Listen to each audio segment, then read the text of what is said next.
my frame of reference was born out of the challenges that take place when there's not consistent staffing, and or where staff have a lot of different people that they need to care for and they don't have all of the information that they need about each resident.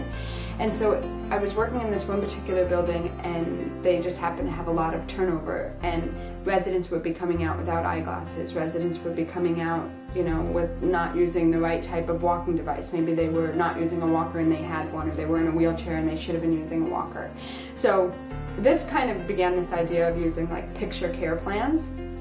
The other side, and I'll get back to that in a second, then the other thing that was happening was that the staff didn't know the people's names, so they would walk into a room and they would just say, "Oh, hi ma'am, hi sir," and because they didn't even know, I mean, they would often refer to them as, "Oh, I have that room number," but it was like there was no person in there, and again, because they were brand new, trying to take in all this information about one person was quite difficult because they had so many other people they had to care for. So what we did was we said, okay, let's join them, right? If you can't beat them, join them. So we accepted the fact that the staff were probably not going to have enough time to read through their entire care plan before they went into each person's room, nor would they probably even be able to remember them.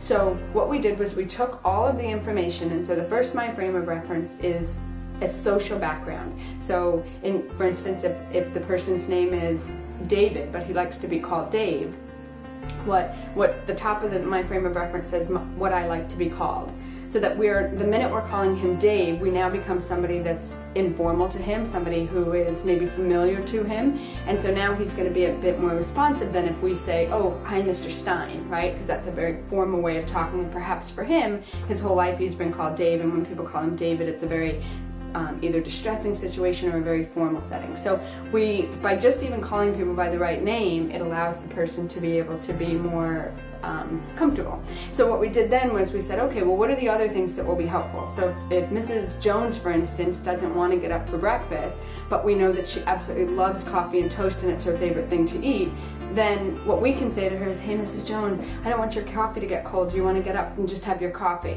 So that the staff, again, are having this information right at their fingertips so that they can be providing better care. The second frame of reference, which is the personal care frame of reference, goes in the bathroom, and that's the one that has things like hearing aids and eyeglasses and dentures and things like that, so that the staff can make sure that the resident is most independent in using all of the extra devices that they need to be able to be most independent for their whole day. This one day we went into this building where there was high turnover, and there was a new staff member who was in the room, and I went and I noticed she did a great job with her resident, so I went to her and I said, "I'm just curious, how did you do so well with her, considering it's your first day?" And she said, "Oh, come, let me show you."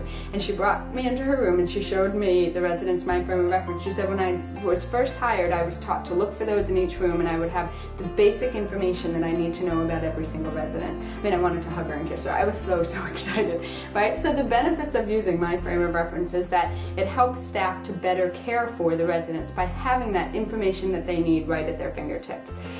The second thing is that it signals to family members that your residents, your community, is really serious about caring for people with dementia. You're not just saying the right thing, but people can see it literally hanging on the wall. It's a very tangible expression that your organization understands the needs of people with dementia.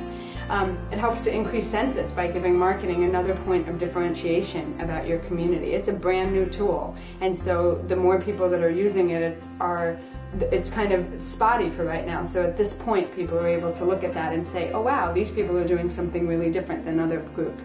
And then the final thing it does is, again, it helps staff to engage with the residents who have some sort of cognitive impairment, which should be the goal and should be, kind of the ultimate expression of what you want your staff to be doing with your residents.